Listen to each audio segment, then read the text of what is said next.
ስለ ኮሚኒኬሽን አንድ ነገር ኮሚኒኬሽን ስኪል ራሳችንን አሰስ ካላደረገን ድረስ የምናዳብረው ክህሎት አይደለም። ለዚህ ቻናል አዲስ ከሆናችሁ አለኝ እባላለሁ። ኮሚኒኬሽን ስኪል አስተማሪ ነኝ።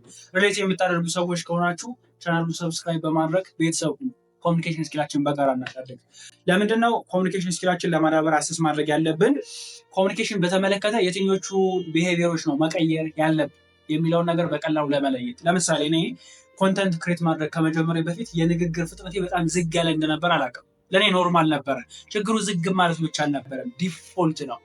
በየትኛውም አጋጣሚ በዛ መንገድ ነበር የማወራው። ራሳችንን አሰስ እናደርግ ፋንክሽናል እና ነን ፋንክሽናል የሆኑ ቢሄቪየሮችን በቀላሉ መለየት ይቻላል።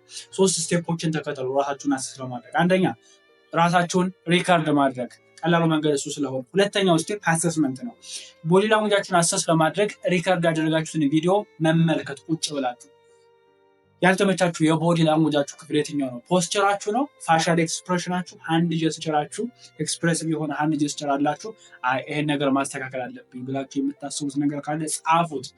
ሁለተኛ ድምጻችሁን በተመለከተ ሪካርድ ያደረጋችሁትን ቪዲዮ ኦዲዮን ስሙት። ድምጻችሁ መሰማት የሚችል ድምጽ ነው። ድምጻችሁ ኢሞሽንን ያዘለ ነው።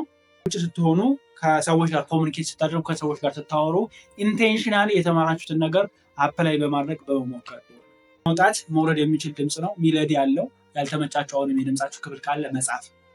ሶስተኛው ስቴፕ ስፖት ያደረግናቸው መቀየር የምንፈልጋቸው ቢሄቪየሮች አሉ አይደለ? እነሱ ጋር መስራት መጀመር። በሁለት መንገድ ሊሆን ይችላል ኢምፕሩቭ የምታደርጉት። አንደኛ ከራሳችሁ ጋር ስትሆኑ በመማር ፕራክቲስ በማድረግ ምናልባት ኮች የሚያደርጋችሁ ሰው ካለ ጥሩ ነው። ሁለተኛው ውጭ ስትሆኑ ከሰዎች ጋር ኮሚኒኬት ስታደርጉ ከሰዎች ጋር ስታወሩ ኢንቴንሽናሊ የተማራችሁትን ነገር አፕላይ በማድረግ በመሞከር